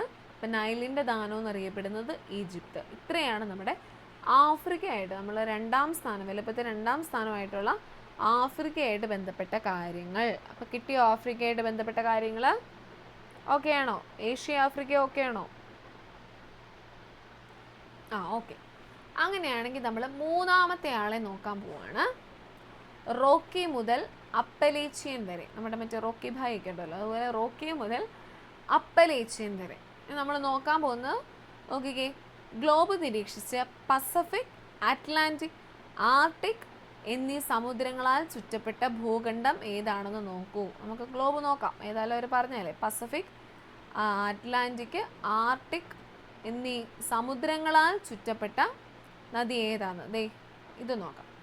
പസഫിക് ഉണ്ട്, ആർട്ടിക് ഉണ്ട്, അതുപോലെ തന്നെ അറ്റ്ലാന്റിക് ഉണ്ട്. ഇതെല്ലാം മായ്ച്ചിട്ട് ഞാൻ കാണിക്കാവേ. ഓക്കെ, നമ്മുടെ എന്ത് പസഫിക് സമുദ്രമുണ്ട്, അതുപോലെ തന്നെ അറ്റ്ലാന്റിക് സമുദ്രമുണ്ട്, ആർട്ടിക് സമുദ്രമുണ്ട്. ഇവകളാൽ ചുറ്റപ്പെട്ട ഭൂഖണ്ഡം ഏതാണ്? ദേ പസഫിക് സമുദ്രം, അറ്റ്ലാന്റിക് സമുദ്രം, ആർട്ടിക് സമുദ്രം. ഇതിന് ചുറ്റപ്പെട്ട ഏക ഭൂഖണ്ഡം ഏതാണ്? നമ്മുടെ വടക്കേ അമേരിക്ക. അപ്പം മൂന്നാമത്തെ ആളാണ് ആര്? വടക്കേ അമേരിക്ക. അപ്പം മൂന്നാമത്തെ ഹെഡിങ് എഴുതി വെച്ചോളൂ. നമ്മൾ ആരെക്കുറിച്ചാണ് പറയാൻ പോകുന്നത്? നമ്മുടെ നോർത്ത് അമേരിക്കയെക്കുറിച്ചാണ് നമ്മളിനി പറയാൻ പോകുന്നത്. നമ്മുടെ വടക്കേ അമേരിക്കയെക്കുറിച്ച് കേട്ടോ. മൂന്നാമത്തെ ആളാണ് വടക്കേ അമേരിക്ക. മൂന്നാമത്തെ ആളാണ് വടക്കേ അമേരിക്ക. ഓക്കെ, ഇപ്പം പറഞ്ഞ പോലെ തന്നെ എന്താണ്? പസഫിക് സമുദ്രം, അറ്റ്ലാന്റിക് സമുദ്രം, ആർട്ടിക് സമുദ്രം എന്നീ 3 സമുദ്രങ്ങളാൽ ചുറ്റപ്പെട്ട ഭൂഖണ്ഡമാണ് ഏത്? വടക്കേ അമേരിക്ക. അപ്പം നമ്മൾ ഓസ്ട്രേലിയയുടെ കാര്യം ഇതുപോലെ തന്നെ പറയും, മൊത്തം സമുദ്രങ്ങളാൽ ചുറ്റപ്പെട്ടതെന്നാണ് പറയുന്നത് കേട്ടോ. പക്ഷെ തെക്കേ അമേരിക്കയുടെ കാര്യത്തിൽ അങ്ങനെ വടക്കേ അമേരിക്കയുടെ കാര്യത്തിൽ മൊത്തം സമുദ്രങ്ങളാൽ ചുറ്റപ്പെട്ടാന്ന് പറയത്തില്ല. പസഫിക് സമുദ്രമുണ്ട്, അറ്റ്ലാന്റിക് സമുദ്രമുണ്ട്, ആർട്ടിക് സമുദ്രമായിട്ട് ചുറ്റപ്പെട്ടു എന്നേ പറയുന്നുള്ളൂ കേട്ടോ. പക്ഷെ ഓസ്ട്രേലിയയുടെയാണ് മൊത്തം. നമ്മൾ ഈ വെള്ളത്തിൽ കൊണ്ടൊരു ബോൾ ഇട്ടാൽ മൊത്തം വെള്ളത്തിന് നടക്കല്ലേ ഒരു ബോൾ കിടക്കുന്നത്, അതുപോലെ ഇരിക്കുന്ന ആകെ ഒരു ഭൂഖണ്ഡം ഏതാണ്? ഓസ്ട്രേലിയയാണ്. അത് ഓസ്ട്രേലിയയുടെ കാര്യം വരുമ്പോൾ പറയാം കേട്ടോ. അപ്പോൾ ഇത് ഓർത്തിരിക്കുക. വടക്കേ അമേരിക്കയുടെ അതിര് പോലെ അപ്പുറത്തും ഇപ്പുറത്തൊക്കെ കിടക്കുന്നതാണ് ആരൊക്കെ? പസഫിക് സമുദ്രം, അറ്റ്ലാന്റിക് സമുദ്രം, അതുപോലെ തന്നെ ആർട്ടിക് സമുദ്രം. ലോകത്തിലെ ചില വികസിത രാജ്യങ്ങളും വലിയ നഗരങ്ങളും ഉൾപ്പെടുന്ന ഭൂഖണ്ഡമാണ് വടക്കേ അമേരിക്ക. വടക്കേ അമേരിക്കൻ രാജ്യങ്ങളുടെ വികസന മുന്നേറ്റത്തിന് പിന്നിൽ അവിടുത്തെ ഭൂമിശാസ്ത്ര സവിശേഷതകൾക്ക് വലിയ പങ്കുണ്ട്. നോക്കിക്കേ, വടക്കേ അമേരിക്കയിൽ സ്ഥിതി ചെയ്യുന്ന 2 പ്രധാന പർവ്വത നിരകളാണ് റോക്കി ആൻഡ് അപ്പലേച്ചിയൻ. നമ്മുടെ കിളിമഞ്ചാരോ പറഞ്ഞില്ലേ നമ്മൾ, ആഫ്രിക്കയിലെ പർവ്വതനിര. അതുപോലെ തന്നെ നമ്മുടെ വടക്കേ അമേരിക്കയിലെ പർവ്വതനിരകളാണ് റോക്കിയും അപ്പലേച്ചിയൻ. റോക്കിയും അപ്പലേച്ചിയനും എന്താണ്? വടക്കേ അമേരിക്കയിലെ പർവ്വതനിരകളാണ് കേട്ടോ. ആറ്റ്ലസിൻ്റെ സ്ഥാനം കണ്ടെത്താൻ പറ്റും. നമുക്ക് സ്ഥാനമൊന്നും വേണ്ട. റോക്കിയും അപ്പലേച്ചിയനും എന്താണ്? അത് രണ്ടും പർവ്വതനിരകളാണ്. എവിടുത്തെ? നമ്മുടെ വടക്കേ അമേരിക്കയിലെ പർവ്വതനിരകൾ. ഈ ഭൂഖണ്ഡത്തിലെ ഫലപുഷ്ടമായ സമതലങ്ങളാണ് മഹാസമതലങ്ങൾ എന്നറിയപ്പെടുന്നത്. നമ്മൾ മുമ്പ് സമതലങ്ങളൊക്കെ പറഞ്ഞായിരുന്നു അല്ലേ? ഏകദേശം പച്ചപ്പ് നിറഞ്ഞ രീതിയിലുള്ള സമതലങ്ങളും നമ്മൾ പറഞ്ഞായിരുന്നു. അപ്പോൾ ഈ ഭൂഖണ്ഡത്തിലെ ഫലപുഷ്ടമായിട്ടുള്ള നമ്മുടെ വടക്കേ അമേരിക്കയിലെ ഫലപുഷ്ടമായിട്ടുള്ള സമതലങ്ങൾക്ക് പറയുന്ന പേരാണ് എന്ത്? മഹാസമതലം. ഇനി വടക്കേ അമേരിക്കയിലെ അതിവിശാലമായ പുൽമേടുകളാണ് പ്രയറികൾ കേട്ടോ. അതായത് നമ്മൾ മുമ്പേ പറഞ്ഞ പുൽമേടുകൾ ഉണ്ടായിരുന്നല്ലോ, നമ്മുടെ വിശാലമായിട്ടുള്ള പുൽമേടുകൾ ആഫ്രിക്കയിലെ, അതിന് പറയുന്ന പേരെന്നായിരുന്നു? സാവന്ന അല്ലേ? അപ്പോൾ ഈ വടക്കേ അമേരിക്കയിലെ പുൽമേടുകൾക്ക് പറയുന്ന പേരാണ് എന്ത്? പ്രയറികൾ എന്നാണ് പറയുന്നത്. അപ്പോൾ മാറിപ്പോയത് കേട്ടോ. കാരണം നമുക്ക് എല്ലായിടത്തും പർവ്വതങ്ങളും ഉണ്ട്, പുൽമേടുകളും ഉണ്ട്, മരുഭൂമികളൊക്കെ ഏകദേശം ഉണ്ട്. അപ്പോൾ അതിൻ്റെ പേരുകൾ ഏത് ഭൂഖണ്ഡത്തിലാണ് ഇരിക്കുന്നതെന്ന് മാറിപ്പോയത്. അതുകൊണ്ട് ഞാൻ ഓരോ ഭൂഖണ്ഡത്തിൻ്റെയും ഹെഡിങ് എഴുതി സെപ്പറേറ്റ് ആയിട്ട് എഴുതണമെന്ന് പറഞ്ഞു കേട്ടോ.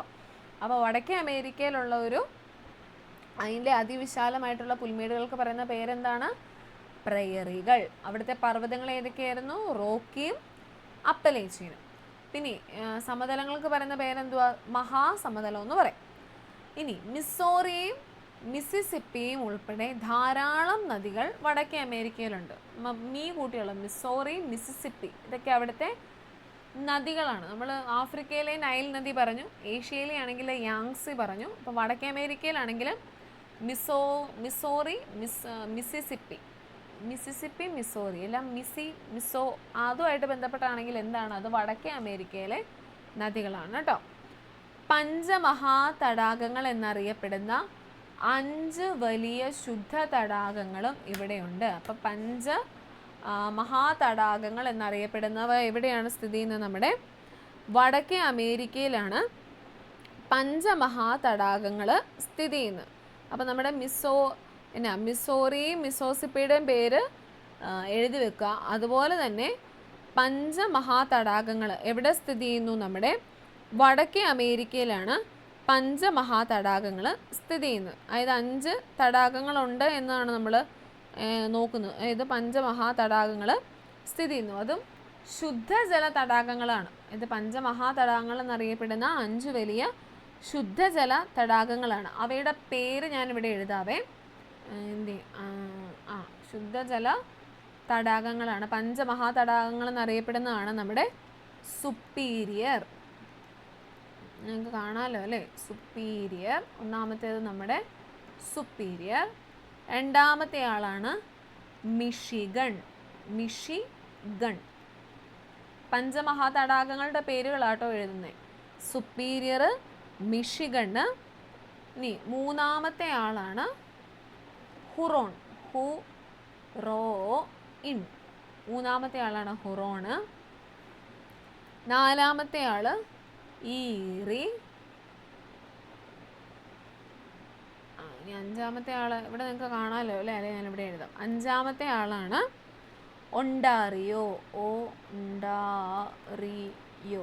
ഒണ്ടാറിയോ. സുപ്പീരിയർ, മിഷിഗണ്, ഈറി, ഹ്യൂറൺ, ഒണ്ടേറിയോ എന്നാണ് തോന്നുന്നു. ഒണ്ടേറിയോ അല്ലെങ്കിൽ ഒണ്ടാറിയോ അതാണ് നമ്മുടെ ഹൂറോൺ അല്ലെങ്കിൽ ഹ്യൂറൈൻ എന്നും പറയും കേട്ടോ. അതിപ്പോൾ ഹൂറോൺ അല്ലെങ്കിൽ ഹ്യൂറൈൻ അത് കേട്ടിയാൽ ഓർത്തോണേ. പഞ്ചമഹാതടാകങ്ങളുടെ അകത്ത് പെടുന്നത്. അത് പലതരത്തിലായി. നമ്മുടെ ഗൂഗിളിൽ ആ പേരുകൾ കിടക്കുമ്പം മലയാളം ടൈപ്പിംഗ് ആ ഒരു രീതിയിലല്ലേ കിടക്കുന്നത്. അപ്പോൾ അത് പലതരത്തിൽ അക്ഷരങ്ങൾ ഹ്യൂറോണുണ്ട്, ഹൂറോണും ഉണ്ട്. അപ്പോൾ നിങ്ങൾ ഓർത്തിരിക്കുക, ഇത് 5 എണ്ണമാണ് ഏത്? നമ്മുടെ പഞ്ചമഹാതടാകങ്ങൾ എന്ന് പറയുന്നത്. അപ്പോൾ ഈ പഞ്ചമഹാതടാകങ്ങൾ അല്ലെങ്കിൽ ഈ 5 വലിയ ശുദ്ധജല തടാകങ്ങൾ എവിടെയാണുള്ളത്? നമ്മുടെ വടക്കേ അമേരിക്കയിലാണ് സ്ഥിതി ചെയ്യുന്നത്. അത് ഓർത്തിരിക്കുക. Superior, Michigan, Huron, eerie, ഒണ്ടാറിയോ. ഇവർ 3 പേരാണെങ്കിൽ ഒണ്ടേറിയോ. ഇവർ 5 പേരാണ് നമ്മുടെ പഞ്ചമഹാതടാകങ്ങൾ എന്ന് പറയുന്നത്. ഇനി വടക്കേ അമേരിക്കയിലെ അരിസോണയിൽ സ്ഥിതി ചെയ്യുന്ന ബൃഹത് താഴ്വരയായ ഗ്രാൻഡ് കാന്യോൺ ഒരു പ്രകൃതിദത്ത അത്ഭുതമാണ്. അപ്പോൾ ആ വടക്കേ അമേരിക്കയിൽ സ്ഥിതി ചെയ്യുന്ന ഗ്രാൻഡ് കാന്യോൺ എന്ന് പറയുന്നത് അതൊരു താഴ്വരയാണ്. അത് ലോകാത്ഭുതങ്ങളിൽ അല്ലെങ്കിൽ പ്രകൃതിദത്ത ഒരു അത്ഭുതമായിട്ട് കണക്കാക്കുന്നതാണ് നമ്മുടെ ഗ്രാൻഡ് കാന്യോൺ എന്ന് പറയുന്നത്. നോക്കിക്കേ, ഏകദേശം 446 കിലോമീറ്റർ നീളവും. ഈ ഗ്രാൻഡ് കാന്യോൺ എന്നുള്ളത് എഴുതി വെച്ചാൽ മതി കേട്ടോ. നമ്മുടെ വടക്കേ അമേരിക്കയായിട്ട് ബന്ധപ്പെട്ട് ഗ്രാൻഡ് കാന്യോൺ ആ പേര് എഴുതി വെക്കുക. ഏകദേശം 446 കിലോമീറ്റർ നീളവും 29 കിലോമീറ്റർ വരെ വീതിയും 1500 മീറ്ററിലധികം ആഴവുമുള്ള വലിയ താഴ്വരയാണ്. അതൊരു താഴ്വരയാണ് ഗ്രാൻഡ് കാന്യോൺ. കൊളറാഡോ നദിയുടെ പ്രവർത്തനങ്ങളുടെ ഫലമായി ദശലക്ഷക്കണക്കിന് വർഷങ്ങൾ കൊണ്ട് രൂപപ്പെട്ടതാണ് ഈ ബൃഹത് താഴ്വര.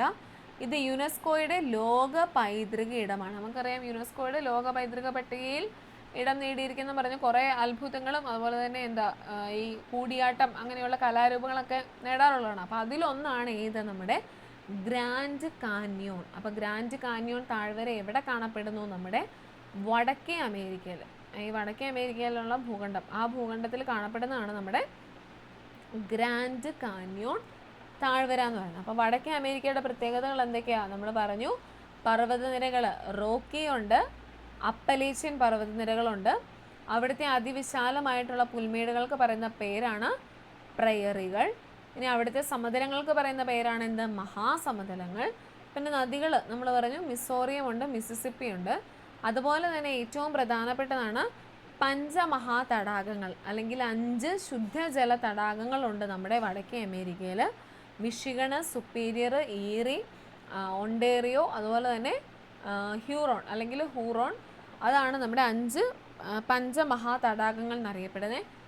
അതുപോലെ തന്നെ ലോക പൈതൃക പട്ടികയിൽ ഇടം നേടിയ ഒരു താഴ്വരയാണ് ഗ്രാൻഡ് കാന്യോൺ. ഇത്രയും നമ്മുടെ വടക്കേ അമേരിക്കയായിട്ട് ബന്ധപ്പെട്ടാണ്.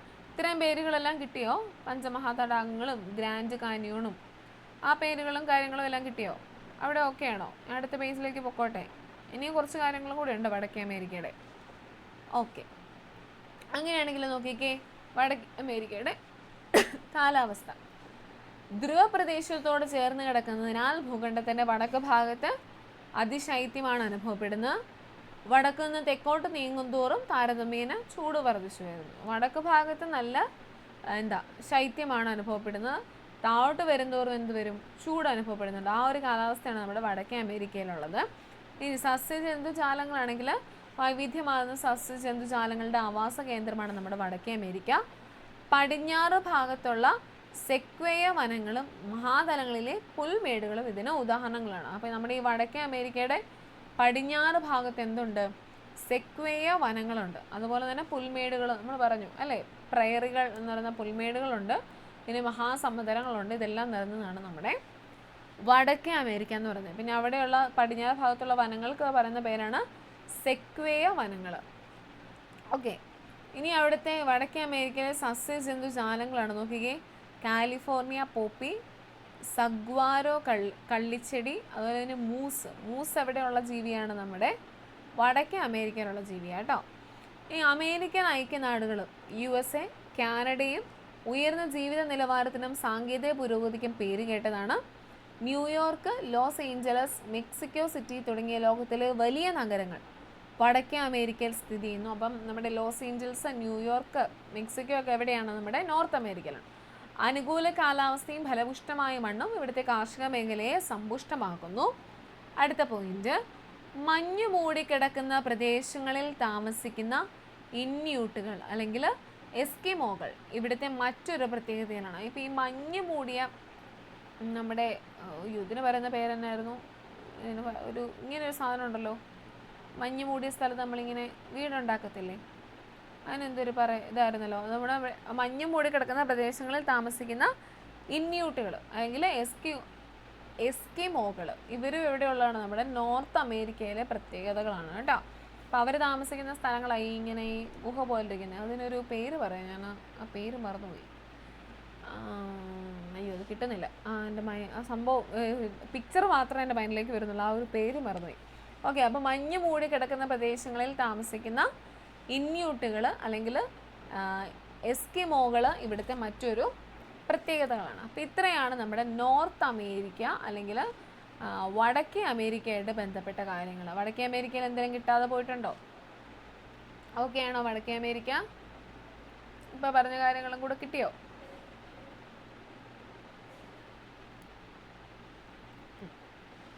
ഓക്കെ, അങ്ങനെയാണെങ്കിൽ നമ്മുടെ അടുത്ത ആൾ ആമസോൺ തടത്തിൽ നിന്ന് നമ്മൾ അടുത്ത ആളെ ഇനി നോക്കാൻ പോകുന്നതാണ്. നോക്കിക്കേ, ആമസോൺ മഴക്കാടുകളെ കുറിച്ച് നിങ്ങൾ കേട്ടിട്ടില്ലേ? അതായത് ഭൂമിയുടെ ശ്വാസകോശം എന്നറിയപ്പെടുന്നു. നമ്മളിനി 4ാമത്തെ ആളെയല്ലേ നോക്കാൻ പോകുന്നത്. നമ്മുടെ 4ാമത്തെ ആളാണ് ആര്? വടക്കേ അമേരിക്ക കഴിഞ്ഞു. അപ്പോൾ പിന്നെ അവൻ്റെ കൂടെയുള്ള ഒരാളും കൂടെ ഉണ്ടല്ലോ, അടുത്ത ആളാണ് തെക്കേ അമേരിക്ക. 4ാമത്തെ ആളാണ് നമ്മുടെ തെക്കേ അമേരിക്ക. അപ്പം ഭൂമിയുടെ ശ്വാസകോശം എന്നറിയപ്പെടുന്ന ഏതാണ്? ആമസോൺ മഴക്കാടുകൾ. അവിടെ തന്നെ പോയിന്റ് ഉണ്ട്. ഭൂമിയുടെ ശ്വാസകോശം എന്നറിയപ്പെടുന്ന ഏതാണ്?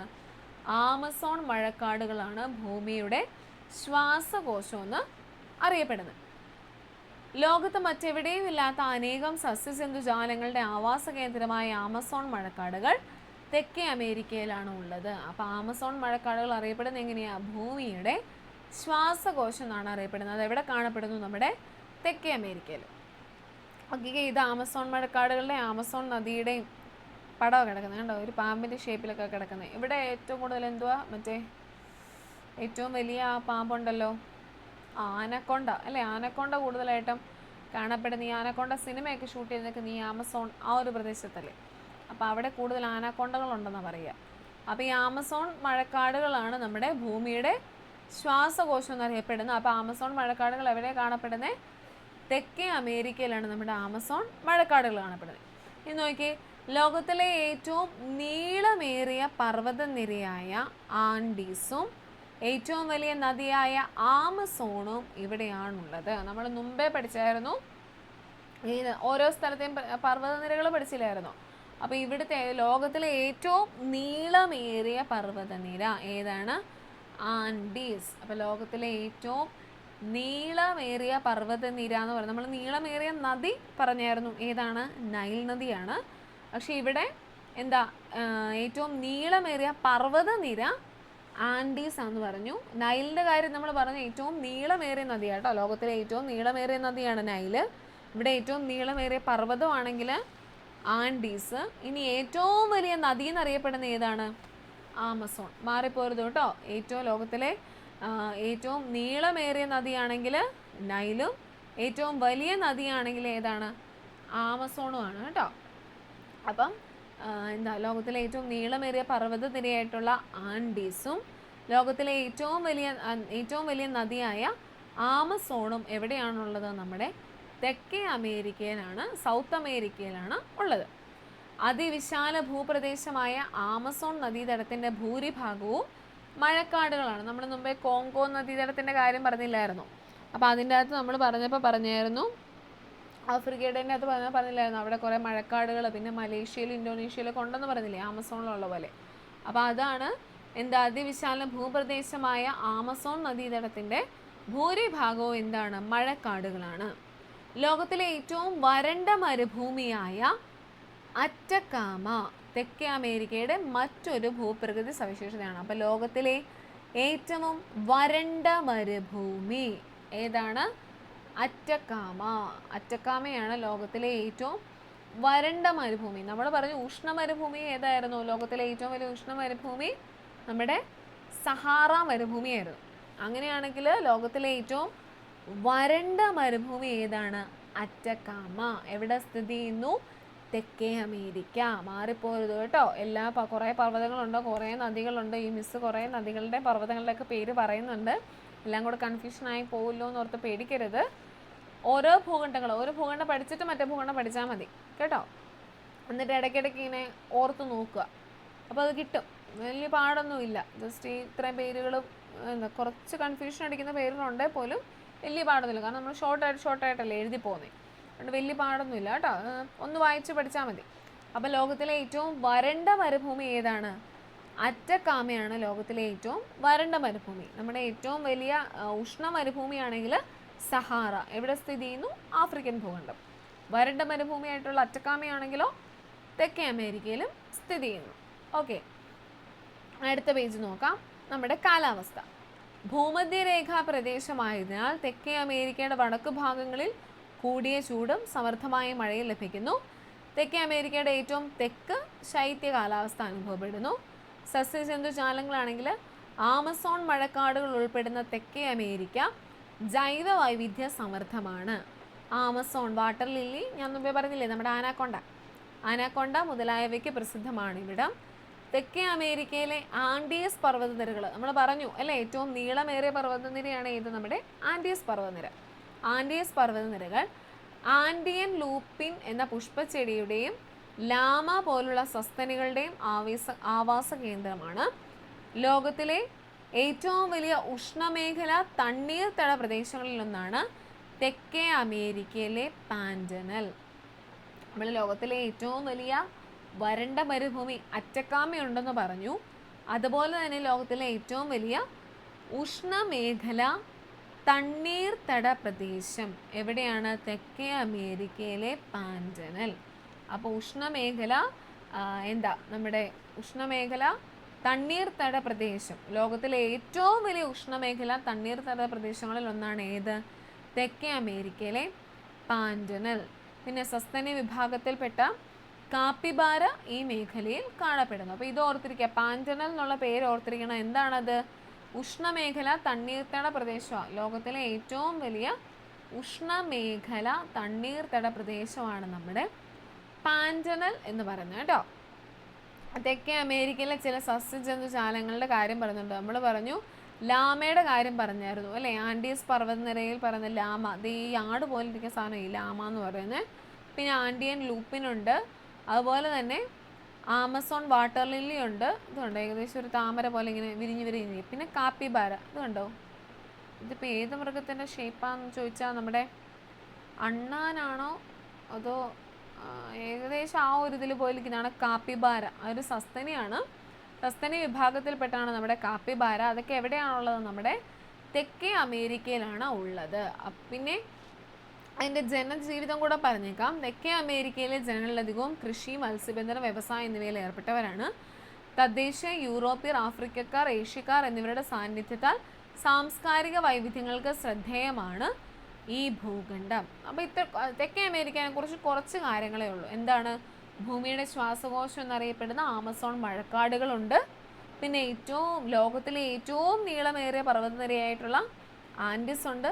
അതുപോലെ തന്നെ ഏറ്റവും വലിയ നദിയായിട്ടുള്ള ആമസോണും ഉണ്ട്. പിന്നെ ലോകത്തിലെ ഏറ്റവും വരണ്ട മരുഭൂമിയായിട്ടുള്ള അറ്റക്കാമയുണ്ട്. അതുപോലെ തന്നെ ലോകത്തിലെ ഏറ്റവും വലിയ ഉഷ്ണ മേഖല തണ്ണീർത്തട പ്രദേശങ്ങളിലൊന്നായിട്ടുള്ള പാൻറ്റനൽ.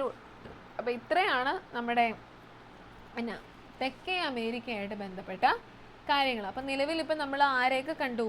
വലുപ്പത്തിൽ ഒന്നാമനായിട്ടുള്ള ഏഷ്യനെ കണ്ടു, സഹാറ മരുഭൂമിയൊക്കെ ആയിട്ടുള്ള ആഫ്രിക്ക, രണ്ടാം സ്ഥാനത്ത് നിൽക്കുന്ന ആഫ്രിക്കനെ കണ്ടു. പിന്നെ നമ്മുടെ വടക്കേ അമേരിക്ക അല്ലേ. വടക്കേ അമേരിക്കയുടെ പ്രത്യേകതകൾ എന്തൊക്കെയായിരുന്നു നമ്മൾ കണ്ടത്?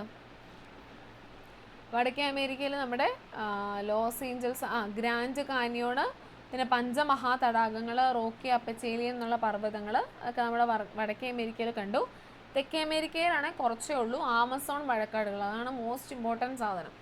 ആമസോൺ മഴക്കാടുകളുള്ള തെക്കേ അമേരിക്ക കണ്ടു. ഇനി നമുക്ക് 3 കൂടെയുണ്ട്. ആരൊക്കെ?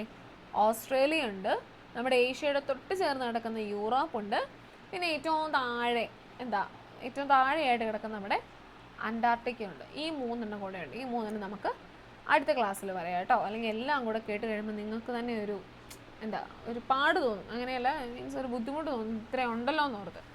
അപ്പോൾ നിങ്ങളെ ഞാൻ ടെൻഷൻ എടുപ്പിക്കുന്നില്ല. അപ്പോൾ ഈ 4 നിങ്ങൾ പഠിക്കുക ഇന്ന് കേട്ടോ, പഠിച്ചിട്ടേ കിടക്കാവുള്ളൂ. ഈ 4 ഭൂഖണ്ഡങ്ങളിൽ എന്തെങ്കിലും കിട്ടാത്തതോ എന്തെങ്കിലും ഡൗട്ടോ എന്തെങ്കിലും ചോദിക്കാനുണ്ടോ? ഓക്കെ ആണോ? ക്ലിയർ ആണോ? ഇത്രയും 4 ഭൂഖണ്ഡങ്ങളെ കുറിച്ചുള്ള കാര്യങ്ങൾ ഓക്കെ ആണോ? ഓക്കെ. അങ്ങനെയാണെങ്കിൽ നമുക്ക് ഇന്നത്തെ ക്ലാസ് നിർത്താം കേട്ടോ. എന്തെങ്കിലും ഡൗട്ട് ഉണ്ടോ? നിങ്ങൾക്ക് ഗ്രൂപ്പ് ഓപ്പൺ ആണ്, നിങ്ങൾ ഗ്രൂപ്പിൽ ചോദിക്കുക. ഓക്കെ, നിങ്ങൾക്ക് കിട്ടുന്ന ടോപ്പിക്കുകൾ അല്ലെങ്കിൽ നിങ്ങൾ പഠിക്കുന്ന കാര്യങ്ങളൊക്കെ ഗ്രൂപ്പിലേക്ക് ഇട്ടോ. എല്ലാവരും കാണുമ്പോൾ അവർക്ക് ബാക്കിയുള്ളവർക്ക് കൂടെ പഠിക്കാൻ ഒരു ഇത് വരുമല്ലോ, ഇൻസ്പിറേഷൻ പോലെയൊക്കെ വരുമല്ലോ. അല്ലെങ്കിൽ അവർ ചിലപ്പോൾ ആ ടോപ്പിക്ക് നോക്കി കാണത്തില്ല. അപ്പോൾ അവർക്കൂടെ അത് നോക്കാനൊക്കെയുള്ള അതിനുവേണ്ടി നിങ്ങൾക്ക് ഗ്രൂപ്പ് ഓപ്പൺ ആക്കി തന്നെ കേട്ടോ. അപ്പോൾ നിങ്ങൾ ഗ്രൂപ്പിലൊക്കെ നിങ്ങൾക്ക് അറിയാവുന്ന കാര്യങ്ങൾ അറിയത്തില്ലാത്തൊക്കെ ചോദിക്കാം. അപ്പോൾ ആരെങ്കിലും കാണും അതിൻ്റെ അകത്ത് അറിയാവുന്നവർ പറഞ്ഞു തരാനൊക്കെ. ഓക്കെ, അതിൽ മടിയൊന്നും വിചാരിക്കൊന്നും വേണ്ട. ഓക്കെ, അപ്പോൾ നിങ്ങൾക്ക് ഗ്രൂപ്പ് ഓപ്പൺ ആക്കിയിട്ടുണ്ട്. നിങ്ങൾ ഗ്രൂപ്പിൽ അത് ഷെയർ ചെയ്യുക. ഇനി നിങ്ങൾക്ക് അങ്ങനെ ബുദ്ധിമുട്ടാണെങ്കിൽ പേഴ്സണലായിട്ട് ചോദിക്കണം.